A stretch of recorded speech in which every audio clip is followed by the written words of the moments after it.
Good morning and Happy New Year, everyone. Welcome back to our third third and final training on the benchmarking tool for last mile distributors. This session is going to focus on specific KPIs relating to backend infrastructure and overheads.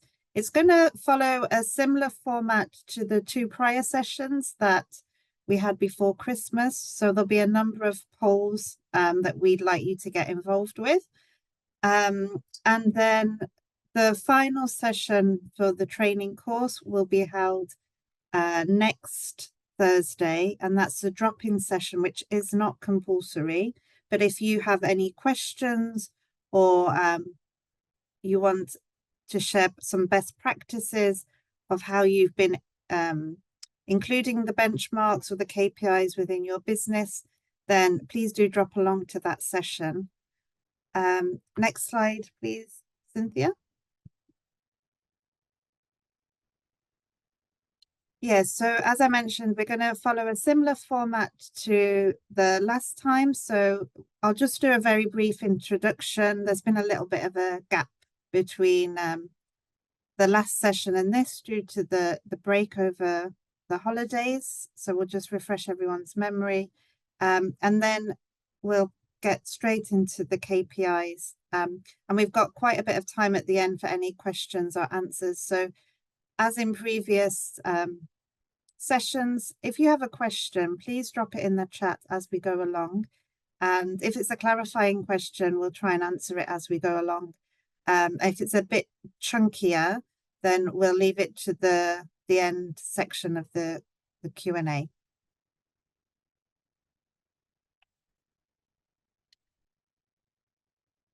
So just a very brief reminder of what the purpose of this tool is. So first and foremost, we hope it will be useful for you as last mile distributors to help track some of the key performance indicators in your business. But we also hope that technical assistance providers and funders will use it to gain more insights into how last mile distributors work and overall make the sector a bit more transparent.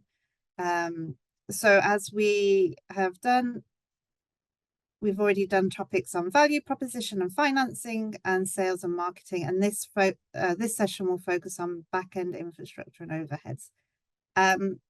Just to say around the methodology, this is based on a lot of work we've done in the background with last mile distributors, interviewing them, and also some sector experts.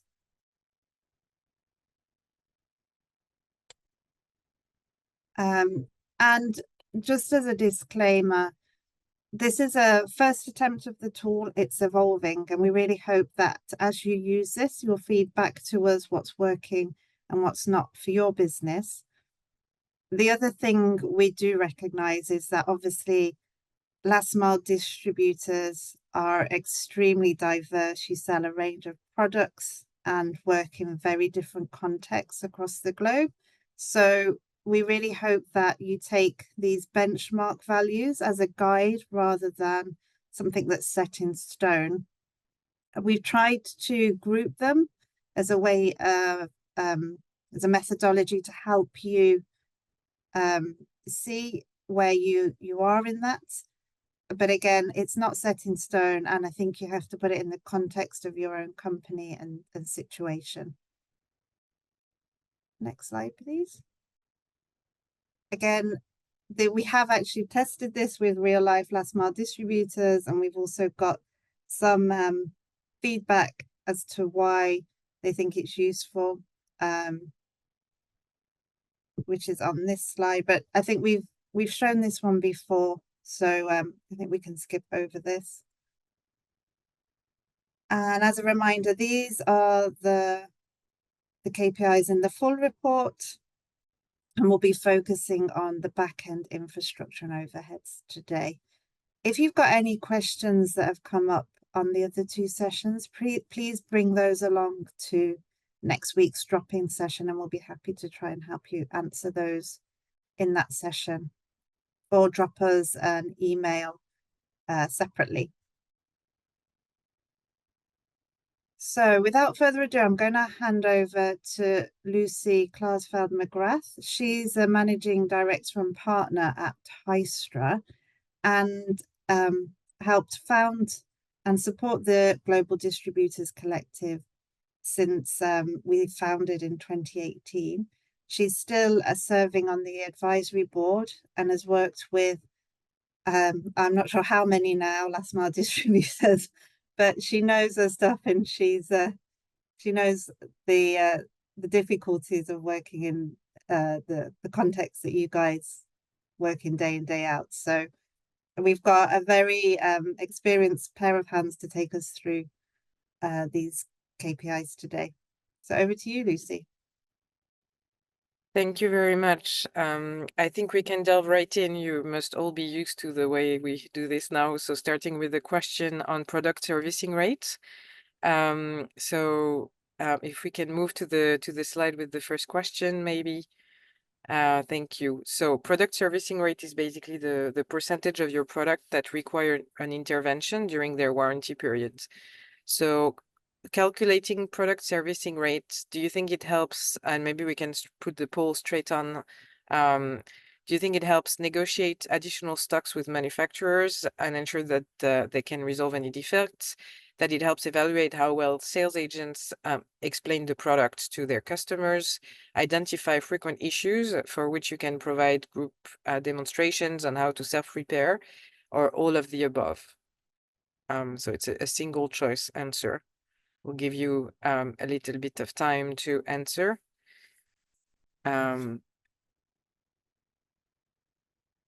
What is product servicing rate useful for? So I'll count back to 0 from 5, and then we'll look at the answers. 5, 4, 3, 2, 1. If we can see the poll's answer, hoping you've had time to answer. So very interesting split answers.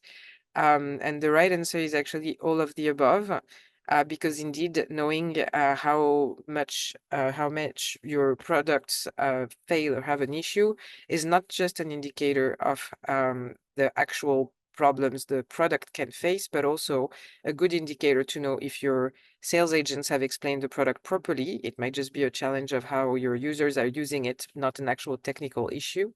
And it can also be a pointer towards having a more holistic value proposition, which includes learning how to use the product better for your clients. So if we move to the next slide on presenting the KPI, first on how to compute it. So what is it? It's the number, we compute it as a number of products under warranty that required maintenance or after sales service over the past 2 years or over their warranty period during the past 2 years. And we divide this by the number of products that you currently have that have outstanding warranty period. So that gives you a percentage. Honestly, the percentage you mostly want to track to see how it evolves over time and to see if at any point you have an issue that you didn't have before. The number in itself will vary from product to product. But then what's probably more interesting is what to do beyond just tracking how many people ask you for a repair or a technician intervention or an exchange. If we move to the next slide with the best practices, because you really want to make sure that your call center or whoever records those challenges also records the issue type. Does it come from a problem with the product? Does it come from a challenge of usage that your customers have faced, that they didn't know where to plug the wire and that might have led to a challenge, that they didn't pay attention that the solar panel should not be in the shade? So making sure that to understand what happened, because obviously it won't have the same answer depending on if it's a product issue or a customer challenge. And then making sure that as you learn those challenges that your customers face, you're able to set up a proactive after-sales service that corresponds to the challenges that your customers have faced. So again, the benchmark value doesn't matter that much. The point is, if you don't measure this yet, you should start tracking it and making sure that whenever this amount increases suddenly for any reason, you're able to understand why and to act on it. And if that number is relatively high from the get-go, you're also able to set up measures to avoid that it continues to be an issue. So that one is pretty straightforward. We can move on to the next one. Thank you, Cynthia and Mayjoy. So the next one is also about your products and how you manage those, but looking at the stock this time. So measuring stock loss, what percentage of your products you are not able to sell as you wished.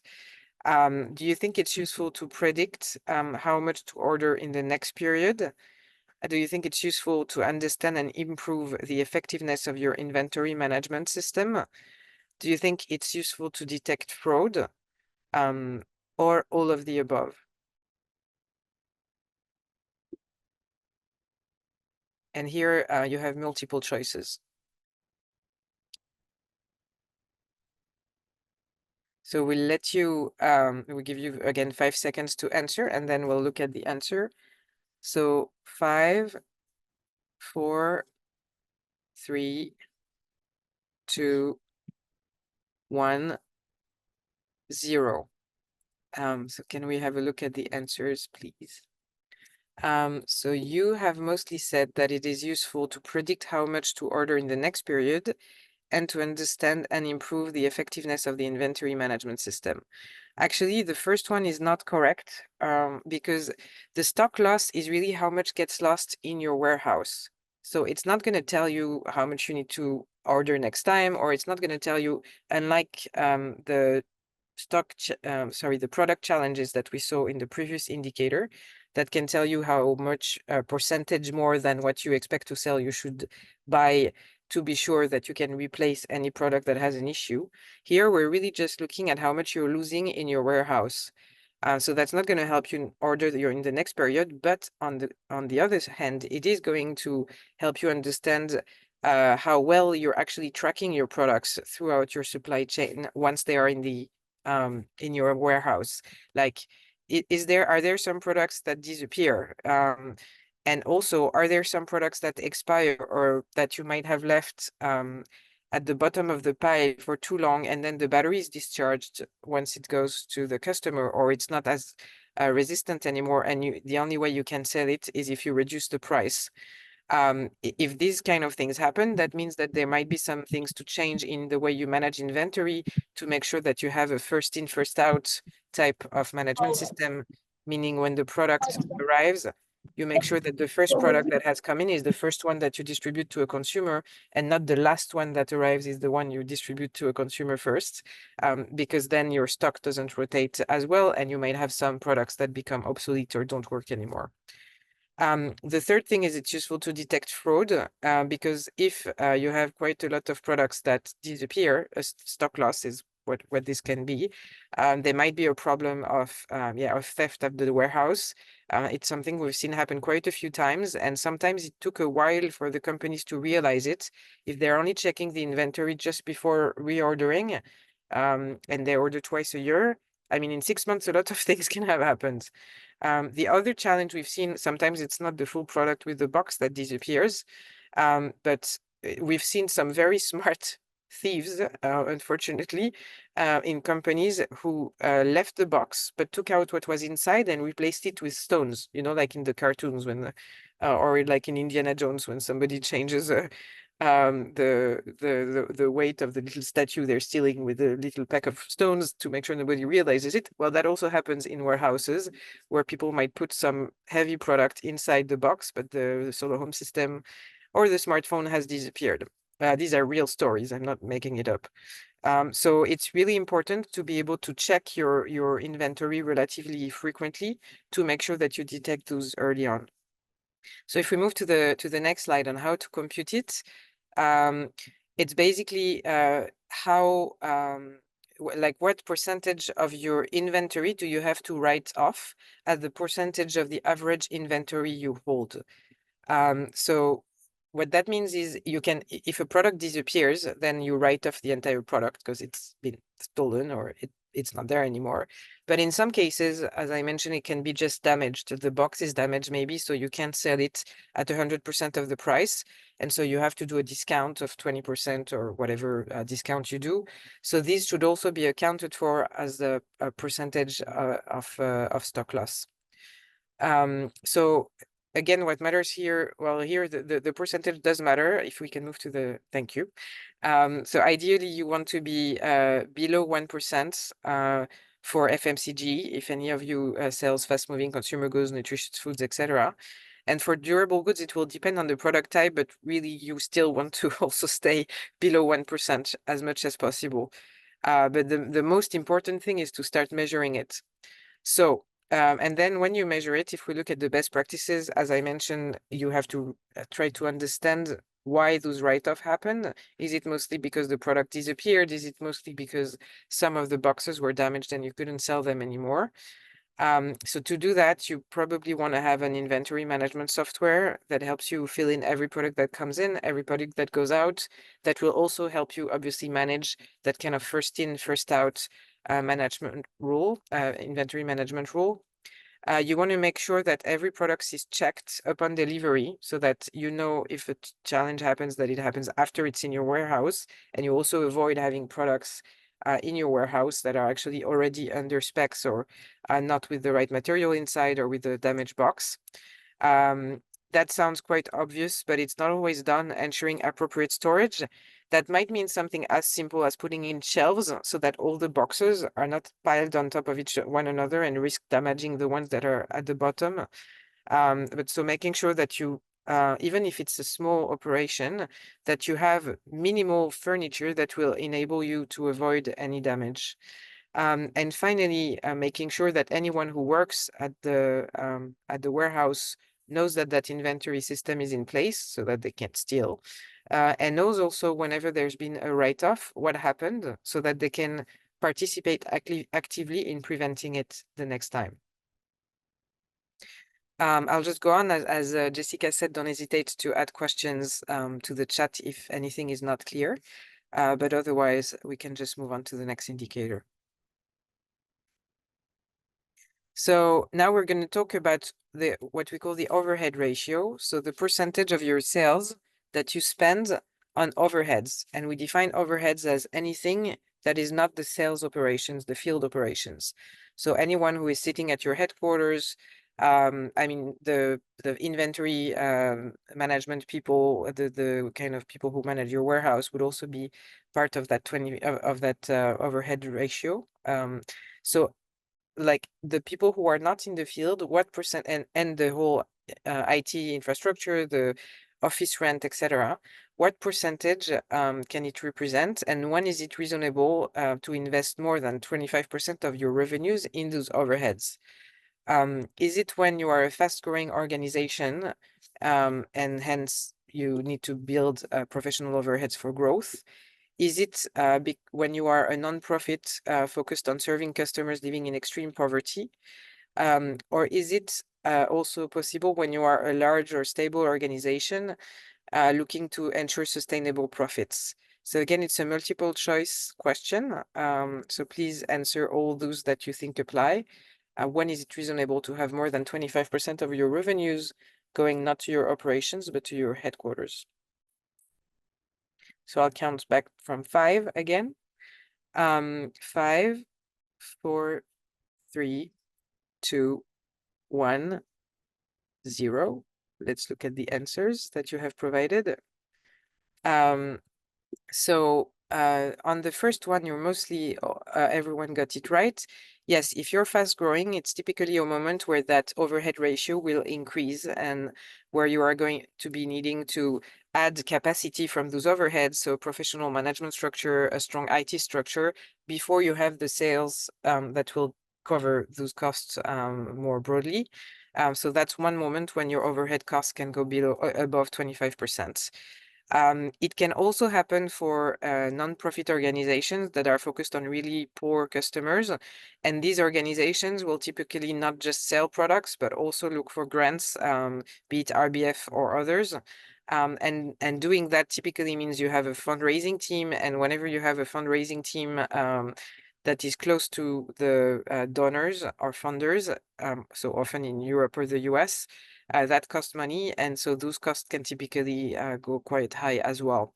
The case where you don't want to have this kind of high overheads is if you're a relatively large and mature organization already and you're stable. Then ideally, if you want to ensure sustainable profits, you should keep that overhead ratio below 10%. Because if you're above that, I mean, obviously that eats into your gross margin and doesn't leave that much left to fund all the rest of your operations. So if we go to the indicator, just a quick reminder then on how to compute it. We've taken a, yes, the next slide was fine, thank you.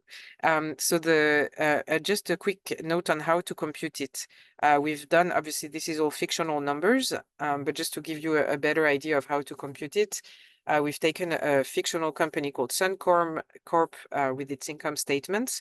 So it's a company that sold $1.2 million of goods with cost of goods sold of $780,000 and a gross profit of $420,000. With the SG&A then representing $610,000. We've taken a company that is not yet profitable because we know how complicated it is to get these companies to profitability. But so which of those SG&A costs would you count in the overhead ratio?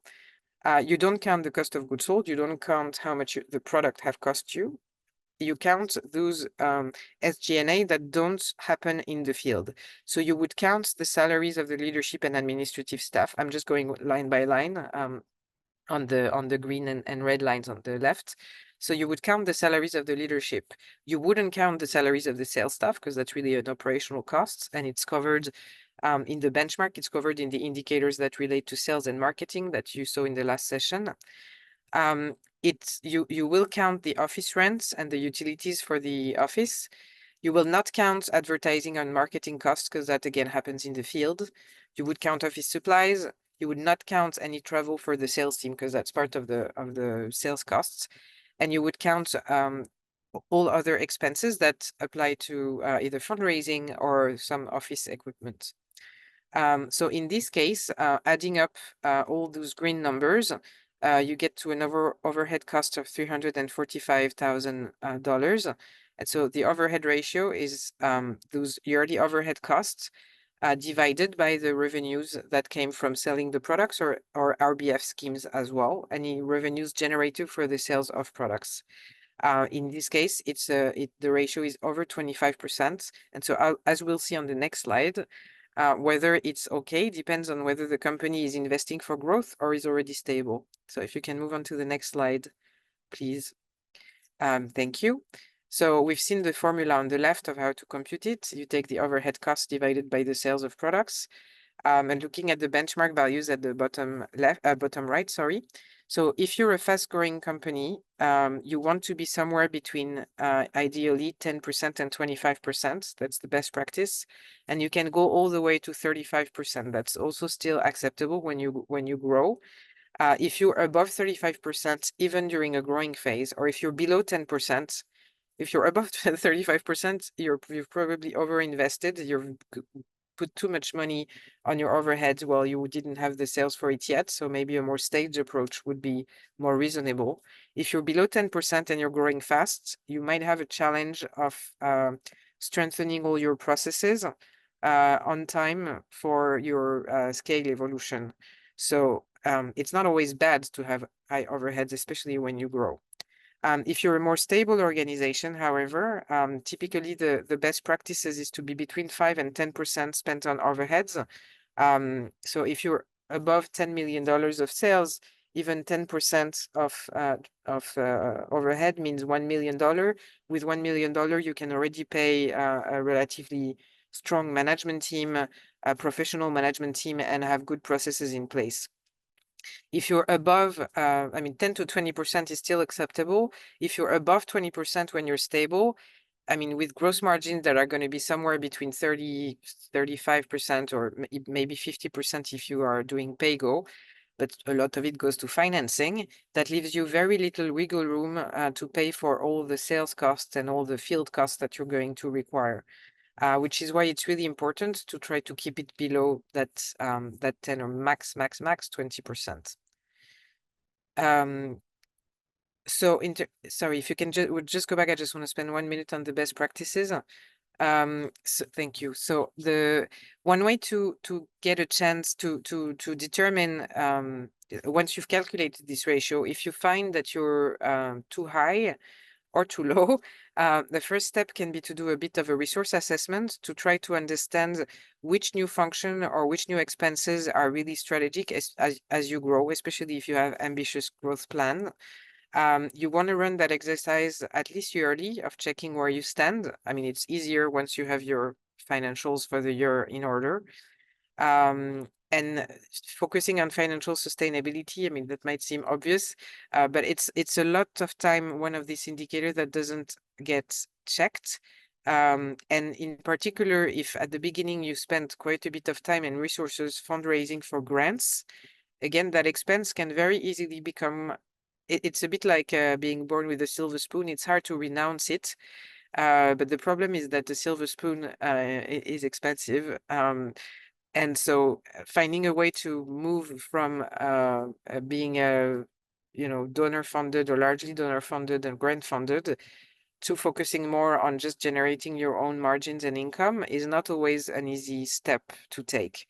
We can discuss that a bit more on the last indicator, which will relate to grant funding and funding strategy. So moving on to the next question and the next indicator. So we're going to be looking now at, within these overheads, how you digitalize best. So we're going to have one question on digitalization and then one on the CEO support system. So on digitalization, what do you think? And that one is a single choice question. So should you digitize all processes to maximize efficiency? Should you record all data in digital formats as much as possible, but keep processes manual to reduce digital software costs? Should you streamline all workflows prior to digitalizing to ensure that only the most suitable functions are digitalized, or none of the above? What should be your digitalization strategy? So I'll count back from 5. 5, 4, 3, 2, 1. And let's have a look at the answers that you provided. An interesting split between the 3 first ones. Well, everyone understood that some were not correct, so well done on that. But yeah, the correct one is that you want to streamline all workflows before you digitalize, because if some of your workflows are not efficient, if you have extra steps that are not needed and you digitalize them, once it's digitalized, it's very hard to go back. And it can increase complexity tremendously, even if it's digitalized as you grow. So making sure that your process for digitalization includes first the streamlining of workflows, and then once they are as lean as possible, figuring out which will still benefit from digitalization is a way to get to a good balance. Well, one, to already create leaner processes in your organization, and two, to make sure that you only digitalize and spend money on IT for those where it makes sense. Digitalizing all processes may actually complexify your organization, because there is also a cost of onboarding your staff, making sure everyone can use these tools correctly. And if you've digitalized stuff that are not actually meant to be digitalized, or if your staff is not ready for that, you might end up with a huge challenge. And we've seen quite a few distributors move too quickly on this and actually have to go back to previous solutions because it just didn't work. Having all the data and in digital format and keeping processes manual is also suboptimal. There are some processes that are really important to digitalize. And there are data that are completely useless to have in digital format. So that first assessment of what is needed to digitalize it is really important. So if we move to the next slide about that digitalization indicator, so that one is a bit more qualitative in a way, even if we have a number for it than the others. So this map, which comes from a previous study that the GDC had done with Energy Catalyst Advisors, represents the type of processes that last mile distribution companies can digitalize. And there are 15 of them if you count them all, split between data collection and analysis, the first brown one on the left, field team management, sales, marketing, and customer service on the right. And then at the bottom, on the kind of overhead side, the supply chain management and the administration side. So as you can see, there's a lot to pick and choose from here. And typically, all of these are relatively relevant to digitalize at different steps of your growth cycle. The indicator we've chosen to decide on what is best practice, I mean, having all of them is not always necessary, as we've seen. So if we can move on to the next slide. The benchmark values are basically if you have less than 6 of these areas that are digitalized, there are probably more than you could do. The best practice is to be somewhere between 11 and 15. Again, not 11 at 15, not necessarily at 15, because there might be some that are not already useful to take in your case, but somewhere above 10 is ideal. So on the best practice side, as discussed, streamlining the workflows before digitalization is really key so that you don't ossify something that doesn't work well, or you don't put rigidity on things that weren't optimized yet. Looking at different options for digital solutions, there are now, that wasn't the case 5 years ago, but now there are quite a few softwares that are well adapted for last mile distribution companies. The GDC has a database of those tools online that's freely available, which already has a few feedback from last mile distribution companies. So don't hesitate to have a look there to see which software might be most adapted for you. Training staff in digital solutions. So whoever you work with, make sure that you have some sort of management, how do you call that? Not transition management, but change management process in place beyond the pure technical side of moving your data into a new system. Because if people don't know how to use it or don't use it properly, you're going to end up with more challenges than before having the technological solution. So that may sound obvious, but again, this is a mistake we've seen happen a few times.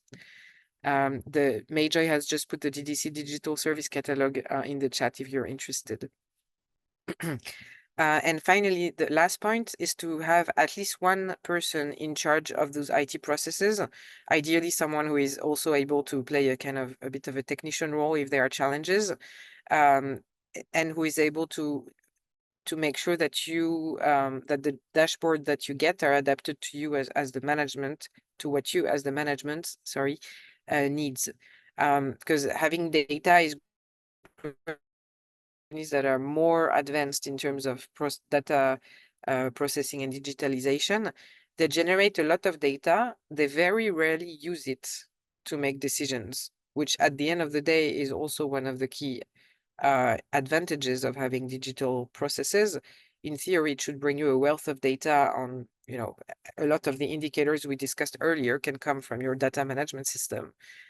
So being able to have this data in real time in a clear way does require a bit of work beyond the pure digitalization process. And so having someone in your team who is in charge of making sure that this data analysis is done and focused on the right things can also be very helpful. If there are no questions, we can move on to the next indicator, which is on the CEO support system. All this is around how to maximize the utility of your overheads. So who do you think a CEO should have in his close circle and consult on strategic matters with? The board and the management team. We've put his management team. I apologize for this. We should have put his or her management team, obviously. The board, the management team, and also specialist advisors, coaches and peers, or at least 2 different categories of the people above that can capture both internal and external points of view. So we'll give you, again, 5 more seconds to answer. 5, 4, 3, 2, 1. Let's go. So the right answer is indeed at least 2 different categories of the people above. Because as a CEO, and I mean, that's also something we've seen very often. I'm sure you've seen it too around you. Being a CEO is a very lonely journey because at the end of the day, you're the one that's accountable. You don't really have peers in the organization.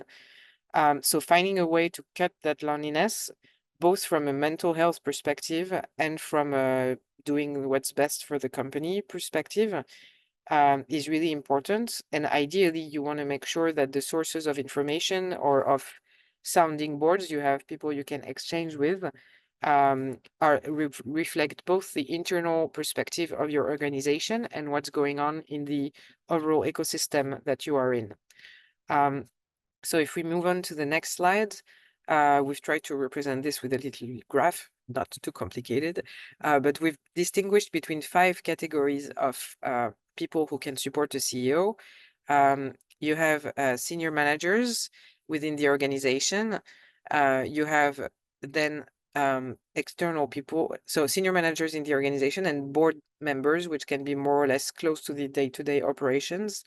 And then all the rest are really external. So coaches, peers, there are some circles or some opportunities to exchange with peers, notably done by the GDC in the case of last mile distribution, or specialist advisors that can help on specific matters. So ideally, you want to make sure, if we move to the next slide, that at least 2 of these categories are covered. And ideally, you want these 2 to reflect again an internal and an external perspective. Another key aspect to support a CEO is to create very early on a relatively clear organizational chart with a clear delegation of responsibilities and decision making.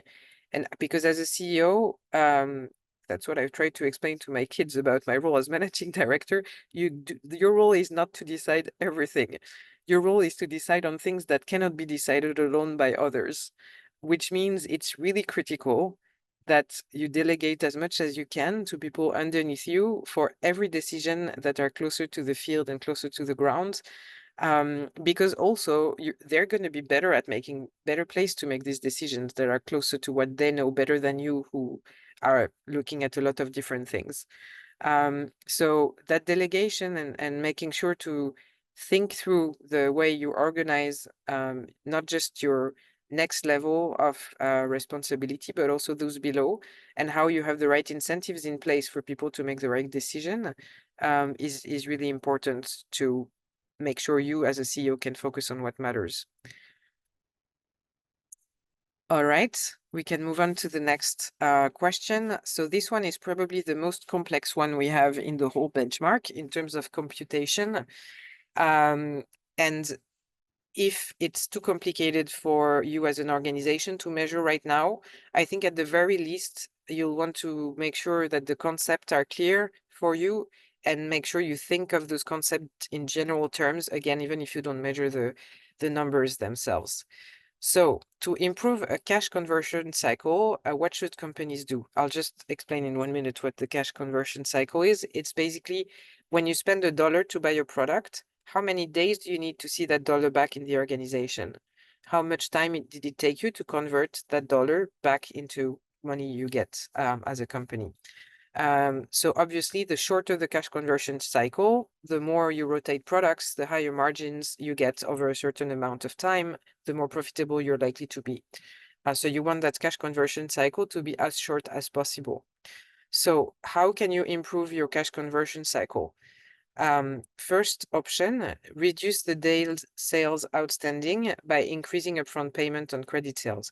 Days sales outstanding are the number of days of sales that your clients still owe you. So if you're a company providing credit, this can be quite significant. Increase days payable outstanding by negotiating longer payment terms with suppliers. Days payable outstanding are the number of days that you actually owe, that you take to pay the money that you owe to your suppliers. So ideally, the DPO, you actually want this to be as long as possible. The later you pay your suppliers from a cash perspective, the better off you are. And finally, increasing days of inventory outstanding by keeping stocks high, thus avoiding any lost sales from stockouts. So the days of inventory outstanding is how many days of sales do you have in your inventory. So if you're selling one product per day and you have 10 products in inventory, you have 10 days of inventory outstanding. So I'll let you think a bit about this one because it's, again, probably the most complex one we have here. Oh, well, okay, now we got the answer. So again, that was a bit faster than expected, but it's okay. Should we close the poll then? I don't know if you had time to answer that one. Oh, yeah, you did. Well, thank you for that. So actually, it's only the first two because you want to reduce the number of days of sales that your clients owe you. You want to increase the time you take to pay your suppliers, ideally. I mean, obviously, you don't want to break the contract, but the later you pay, the better off you are. You don't want to increase your inventory, your days of inventory, because if you increase too much your days of inventory, yes, you will avoid stockouts, but it will cost you a lot of money. You'll have a lot of cash that's a prisoner of your warehouse instead of being rotated in the field. So the last one, the days of inventory outstanding, is a very thin line between having too much inventory that you don't sell and then your cash is stuck. You can't buy the newest product that has come out for the new requests your clients have. So it's a thin line between that and having too little inventory, and then you have stock out and you miss sales. So if we move to the indicators description, again, from a mathematical perspective, that's probably the more complicated one. So days of sale outstanding is the number of days that you need to collect accounts receivable from a client. How much time does a dollar need to come back to you? Days of inventory outstanding is the average number of days it takes you to turn inventory into sales. So how many days of sales do you have in your inventory? And days payable outstanding is the average number of days you need to pay back what you owe to your suppliers, to pay back accounts payable.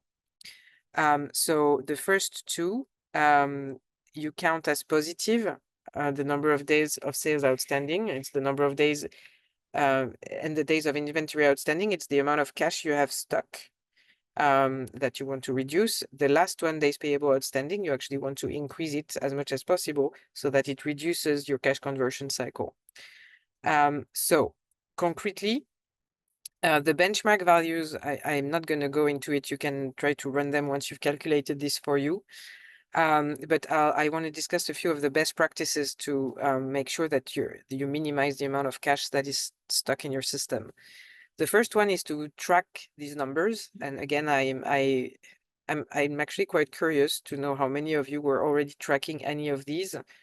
If anyone was, can you put it in the chat, a little one or a little me or a little yes?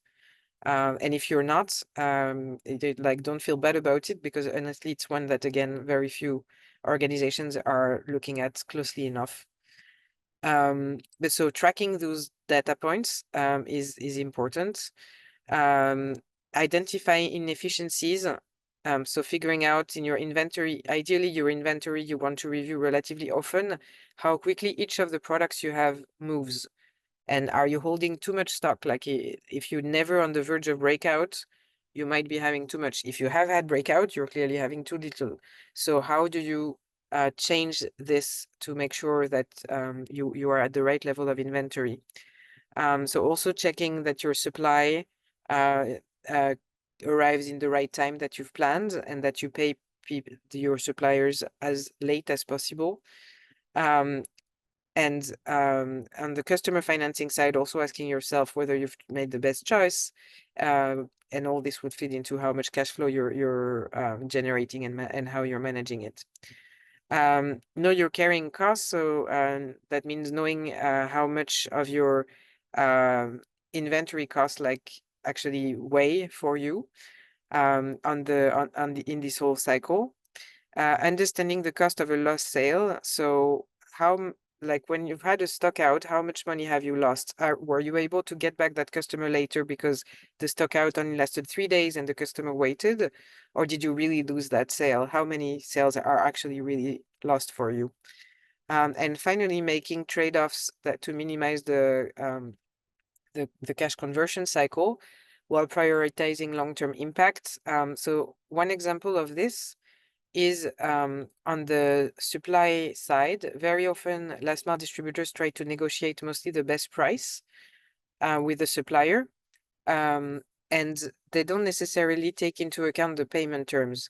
Sometimes it might be better to give up 1% of your margin to accept to pay 1% more for your products in exchange for a month more, an additional month to pay your supplier, because the cash that you won't be putting into this, into repaying your supplier fast, you will be able to rotate it for other things, to extend customer credit, to buy some other products that rotate faster. So it's not, there are some trade-offs. Obviously, nobody wants to pay more for a product, but actually sometimes it's worth paying more for a product if it can enable you to have better payment terms. We can move on to the next slide. So sorry, just one thing I want to add. There is a case study in the actual PowerPoint of the benchmark tool. There is a case study to explain how to compute this with actual data from, again, a fictional company, but that can help guide you on how you can compute those. So don't hesitate to have a look there if you're not sure, and we can discuss it in next week's session if you have any questions on this. So moving on to the next one, which is the last KPI of the benchmark and of our session today, which is around the funding strategy. So when should you leverage one-time grant funding?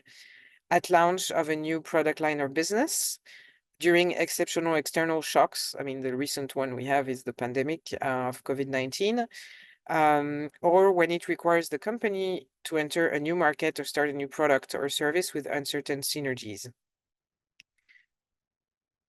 So which of these three, and here it's a single choice, do you think make more sense?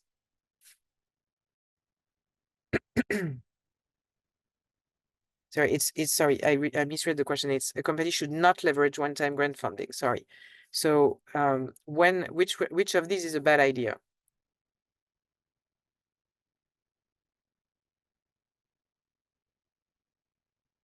I'll count back to 5. So 5, 4, 3, 2, 1. When should you not leverage one-time grant funding? We can look at the answers. Interesting, 1 out of 3 for each of the answer. So actually, there is equal answers on all 3, but actually, launching a new product line or business is a moment where you do need de-risking. So it's not necessarily a bad idea to have some money from a funder for the pilot and some technical assistance where if it's required at that moment. During exceptional external shocks, I mean, the COVID-19, I think everyone saw how critical some of the urgent emergency funding that came into life at that point was for a lot of organizations.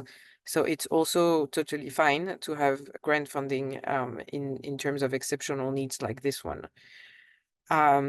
The moment where you don't want to take grant funding is when that grant comes with strings attached that send you in a direction that is not the one you would have chosen otherwise.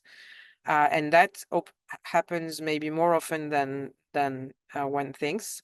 So whenever there are strings attached to the grants that require you to do something that's not aligned with your strategic priority, or that requires you to set up a huge new infrastructure to enter a new market, that's probably something you really want to give a good hard thought about before getting into it and saying yes.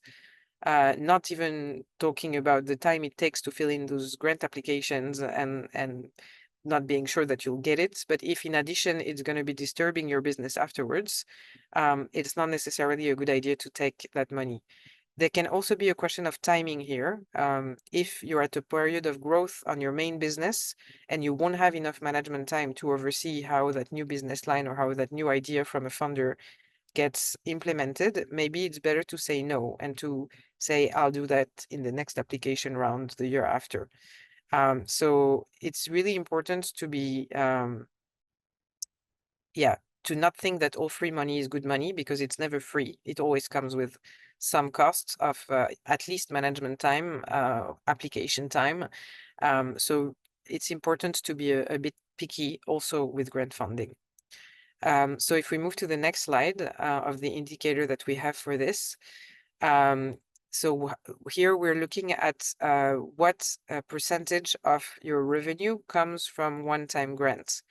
And we have very different answers from different GDC members. This graph shows the percentage of companies that have had different percentage of grants in their revenues over the past few years.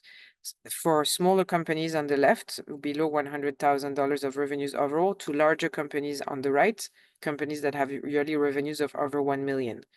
So as you can see, the brown line, the one of getting less than 20% of, so the brown line is the percentage of companies that got less than 20% of their revenues from grants on the previous year. For smaller companies, you can see that this is quite small. Like most GDC members that were part of this survey had over 20% of their revenues coming from grants when they were small. Yeah, basically the 25% in the blue bar plus the 13%, 13, 13. And you can see that that bar of getting less than 20% of revenues from grants increases for companies between $100,000 and $1 million of revenue to 63% and then to 90%. So companies that are bigger typically take less grant funding on average than those that are smaller. That's quite important to keep in mind if we think back about the overhead ratio we saw earlier. Making sure that this happens is really important. You really ideally want to make sure that by the time you reach $1 million of revenue, you do not need grants to sustain, or you need very limited grants, and you only take those grants if you're launching a new product or a new country that was part of your strategy. Don't become over-reliant on grants is the key message there. That being said, because of that diversity of strategies and that diversity in the percentage of grants that different companies have taken, we haven't put any rule for how much grants you should accept as a company below 1 million of revenues. The benchmark is provided as an example. For companies above $1 million, you probably, as we just discussed, don't want to have more than 20% of your revenues coming from grants, and then be very picky about what you use those grants for, which is what is reflected then in the best practices. So the first one is indeed to use those grant funds really strategically for high-risk activities or to fund CapEx that you won't need to fund again. Make sure you factor in fundraising and monitoring and evaluation costs. Don't think that free money is free money, because again, there's no such thing as free money. Make sure you align your grants with your business as usual, that it doesn't make you do things that are not profitable for your core business, and that might become just a distraction. And as much as possible, try to prioritize recurring grants as well. So that's it basically for this benchmark third benchmark session. If you have any questions on anything we discussed, don't hesitate to bring them up, either by showing your face directly and asking the question, or putting it in the chat if it's easier for you.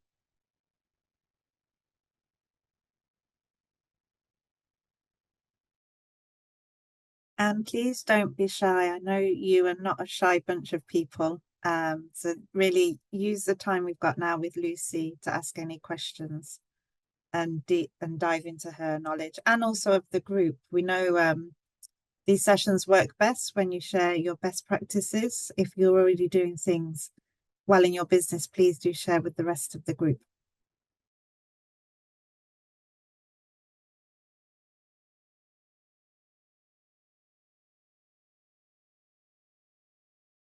Hello? Hello? Yeah, we can hear you, Kayoko. Yes, thank you very much for this very good the training session. I just wanted to know about the issue of the stock, because seems to be a balance, and some of us are really struggling with stock, and sometimes when you order it, as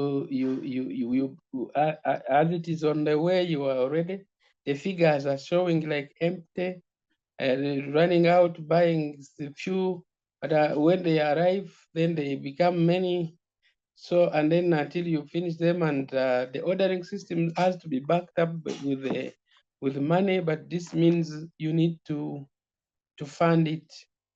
And then if you need to fund the organization, you have some option of debt, but still also can affect cash flow, because you still have to pay the cash, all you keep giving the bank the cash. So I was thinking about the balancing. What is the best balancing for inventory, especially that most of the products, like for us, we're buying from outside the country. And there is no easy answer to this, unfortunately. But I think a first step, I mean, you're right. Very often, working capital is the kind of critical funding that's missing for last mile distribution, and you can't really do much without it, especially if you order your products, you import your products, and there are months of lead time before they arrive, with all the uncertainty that goes with customs, etc.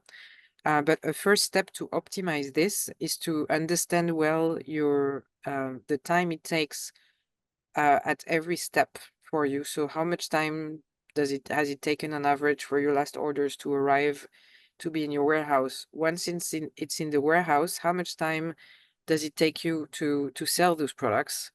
And how could you optimize that period?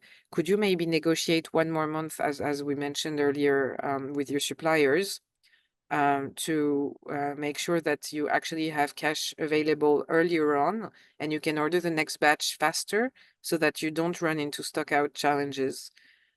So is there a way that you can negotiate those payment terms a bit better?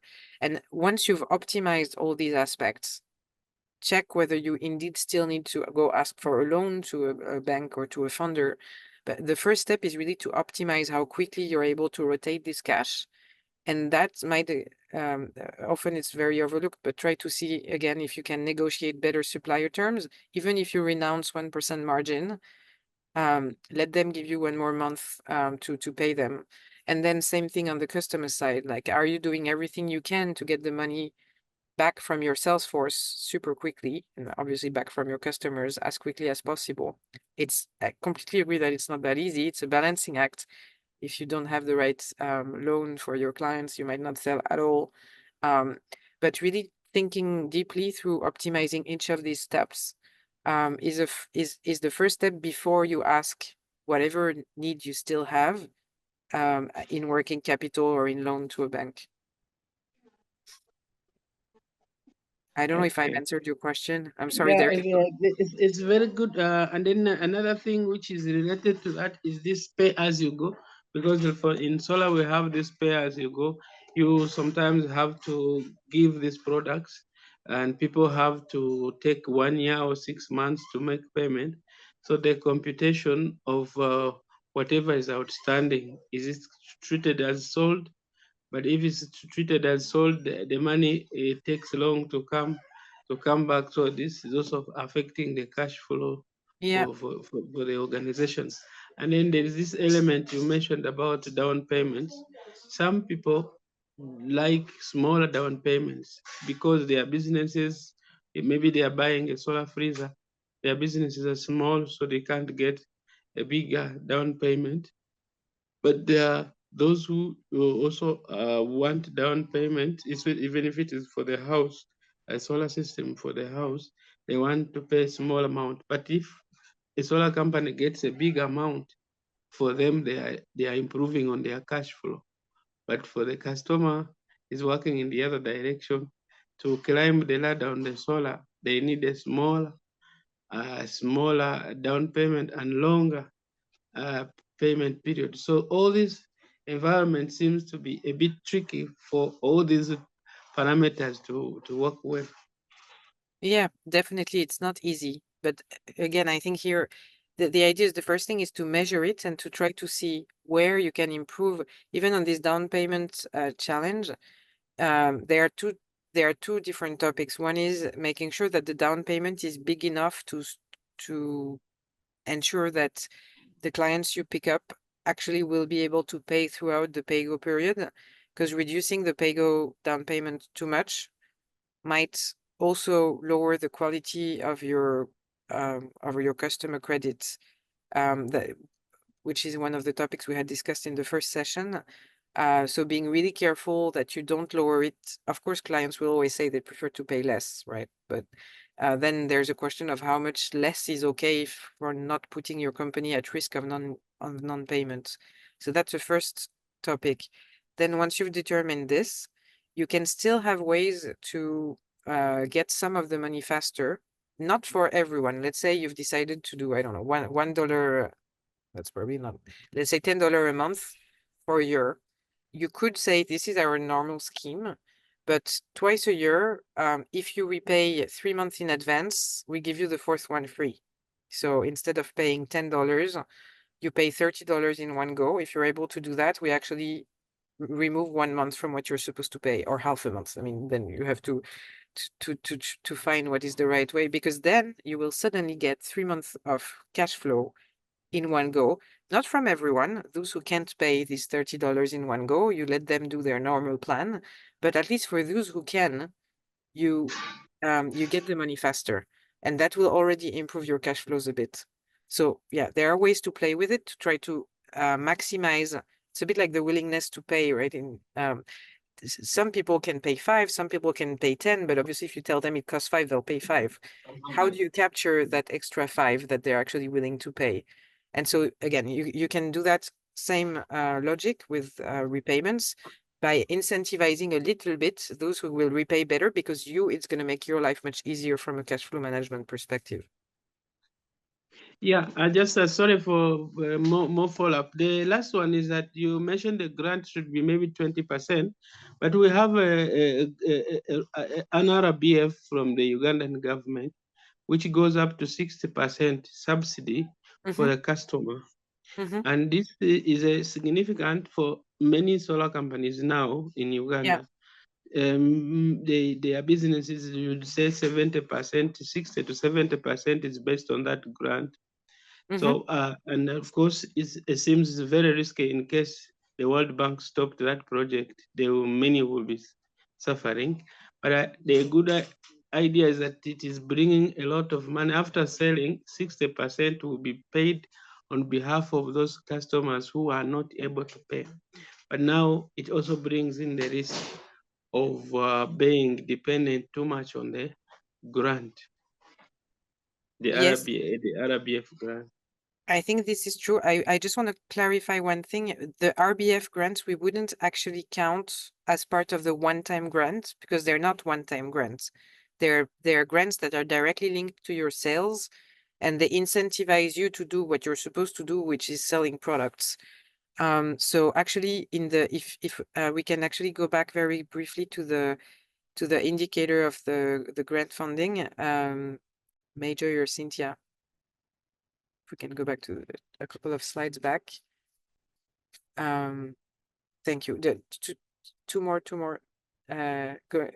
Yeah, the one with the best practice. So here, the grant contribution here, and actually I realize we haven't written it clearly, but we're only talking about one-time grant contribution. So whenever you get $200,000 to run a pilot, or $300,000 to build an extra plant for whatever, or a big warehouse, we don't count here the grant contribution from RBF schemes. So if you're only getting RBF on this graph, you would be at 0% of grants. Okay. But then that doesn't take anything to what you said about risk. I completely agree. Even with recurring grants, you have to think about your exit strategy and what happens when that scheme will end, because it will end at some point. So that's a very good point. So Lucy, Thank you very much. You're Thanks, welcome. Kalianga. We've had a couple of comments in the chat. First one from Patrick, which I'm hoping you can allude on or expand on. He said you should try playing the beer game for stocks management. I've never heard of that. I don't know if you have, Lucy. Sounds fun. Patrick, maybe you can explain what that is.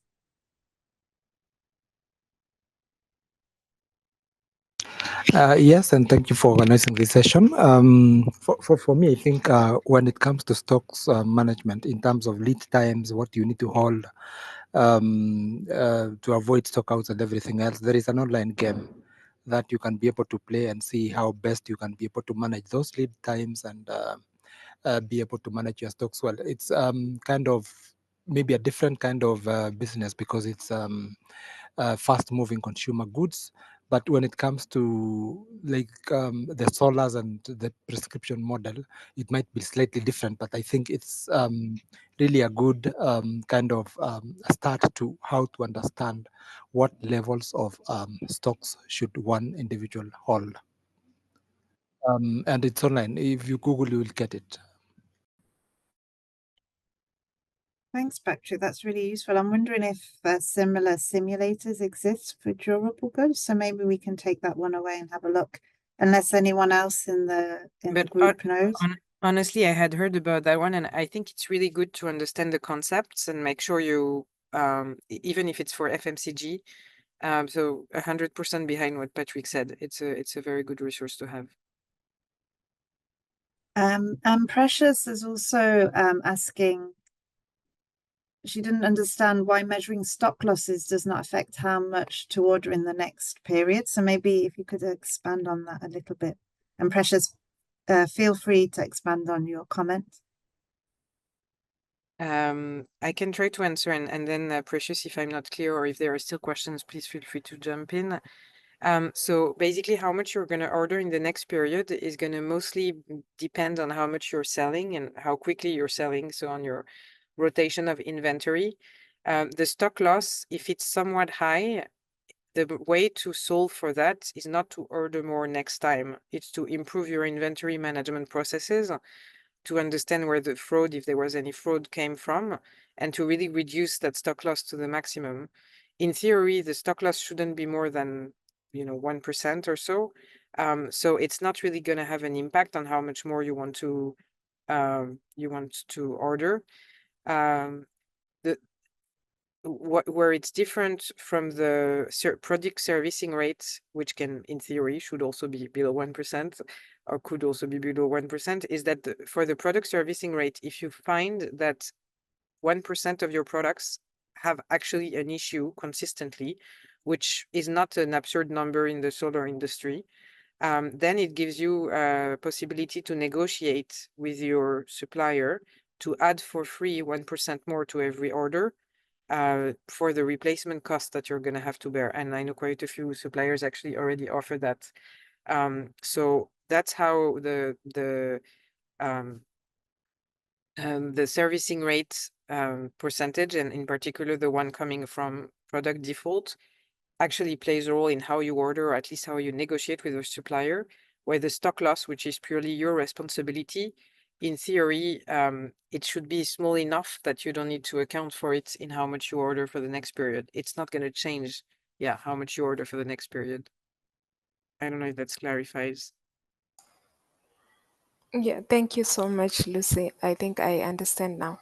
I was looking in a situation that you order a lot of stocks and then you end up not selling, not pushing the sales.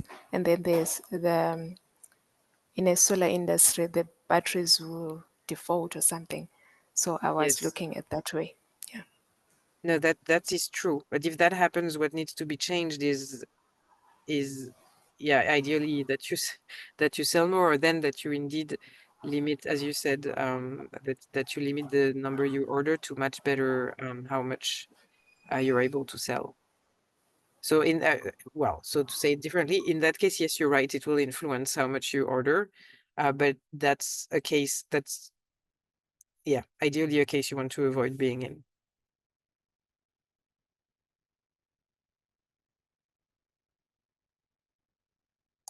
Okay, Any other? everything is clear now. Thank you. Thank you, Precious. Yeah. So we've still got some time.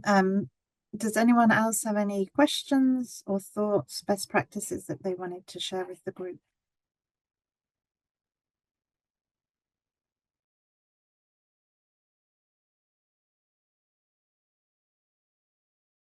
Hello, everyone.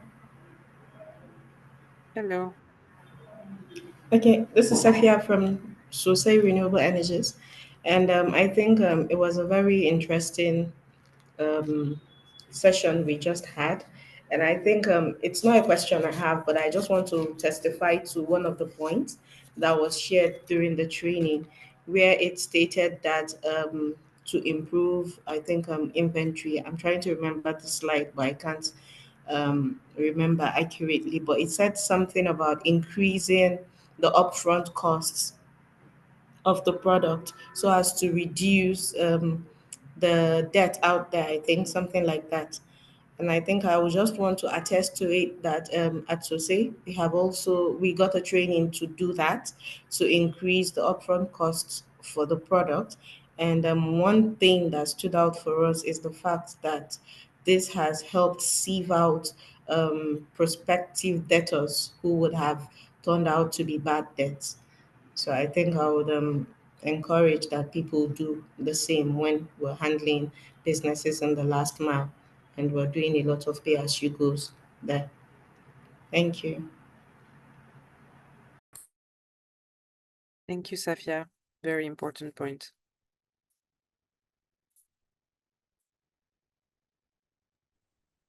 Any other question or testimony from anyone?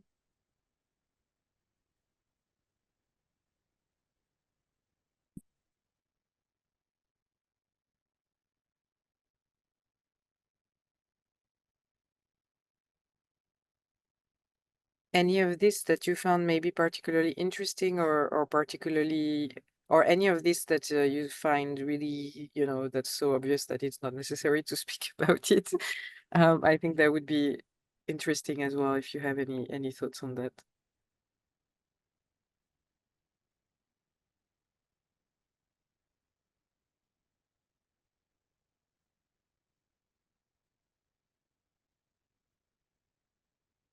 And if not, I think we can just give back 15 minutes to everyone. Okay, so before we do that, can just a few things. We've got a general feedback poll that you should see on your screen now. So please, since this is the last session, we're really keen to get your feedback. I need to do obviously a couple of thank yous. Firstly, to you guys for joining the call today. I know January is a particularly busy time and your time is precious. So we do appreciate your participation. Secondly, to Lucy and the High Street team who have really spearheaded helping us pull together these KPIs, and again, given their expertise on the training sessions. And then finally, we need to thank Get Invest who are sponsoring this training. And Get Invest is a European program that mobilizes investment in renewable energy in developing countries, and they support both project developers and companies like yourselves get investment ready and support them in linking to financiers. And I do know that they have extended their deadline for applications to their advisory service. So I'm just going to pop the link in the chat in case you've not already checked them out. You can do that there. The other final thing to say again is that if you have attended all three of the training sessions and you complete the Excel workbook and submit that, we will be issuing participation certificates to those attendees and companies that have completed the training. We've got the final session, drop-in session next Thursday. So what I would really encourage you to do is have a look at that Excel tool, which I'll put again the link to. I know some of you have filled it in as you've gone along. Potentially others of you may not have had chance to, but try and have a look at it before the session next Thursday in case you do have any questions on the KPIs we've covered today, but also the previous KPIs. And again, if you want to submit what you've done before the session, that can help us in two ways. So firstly, it gives us a chance to review and provide feedback that might be relevant to other people who attend next week's session. And also we can feedback to yourself directly on anything that we see you can maybe improve on or see that you're already doing best practice on. So again, please do attend the drop-in session next week. It's the last one. So do really try it if you find time to look at the KPIs and the tool and get in touch ahead of time if you do have any questions for the team. I think that's everything. I'm going to look at maybe Mayjoy and Cynthia, who are doing a fabulous job in the background, which again, I should also do my fourth thank you for them because they work tirelessly to make all this runs really smoothly. But if I've missed anything or you wanted to say anything, please let me know. Thanks to you as well, Jess, for running this so smoothly with your team. Thanks.